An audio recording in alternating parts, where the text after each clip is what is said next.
नमस्कार, मी Shubhangi. शुभाज kitchen and मोरमध्ये आपले खूप खूप स्वागत. आज मी तुम्हाला झटपट पण तेवढाच कुरकुरीत चटपटीत मक्याचा चिवडा कसा बनवायचा ते दाखवणार आहे. चला तर मग रेसिपीला सुरुवात करूया. कढईत मी तेल गरम करायला ठेवले आहे. थोडंसं टाकून बघूया तेल आपले चांगले गरम झाले आहे की नाही. बघा, तेल आपले छान कडकडीत गरम झाले आहे. यात मूठभर मका पोहे घालून छान तळून घेऊया. तेल कडकडीत गरम असल्यावर मका पोहे जास्त तेल पीत नाही, म्हणून तेल चांगले गरम करून घ्यायचे आहे. अशाच प्रकारे आपण सर्व मका पोहे तळून घेऊया. इथे बघा, मी सर्व मका पोहे तळून घेतले आहेत.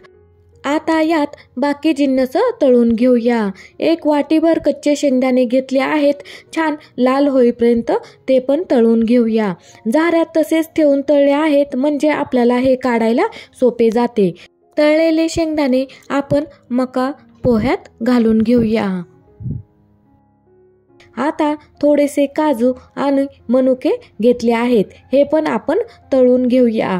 सर्व तेल यातील आपल्याला नितळून घ्यायचे आहे आणि हे पण आपण मक्या पोहेत घालूया. सेम पद्धतीने कढीपत्ता तळून घेऊ.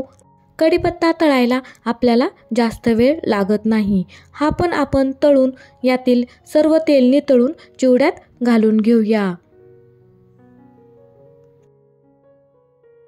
छोटी वाटी डाळवं घेतलं आहे, ते पण खमंग तळूया व पोह्यात टाकूया.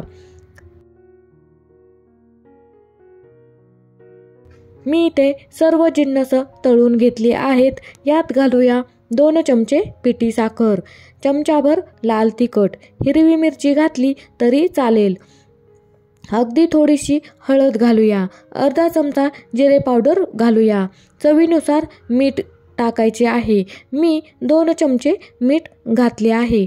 पाव चमचा चाट मसाला घालूया. चिवडा चटपटीत होण्यासाठी चाट मसाला घातला आहे. पाव चमचा आमचूर पावडर आणि मिक्स करूया. तुम्ही यात खोबऱ्याचे पातळ काप, कोथिंबीर पण घालू शकता. बाजारात मिळतो तो चिवडा मसाला वापरला तरी चालेल.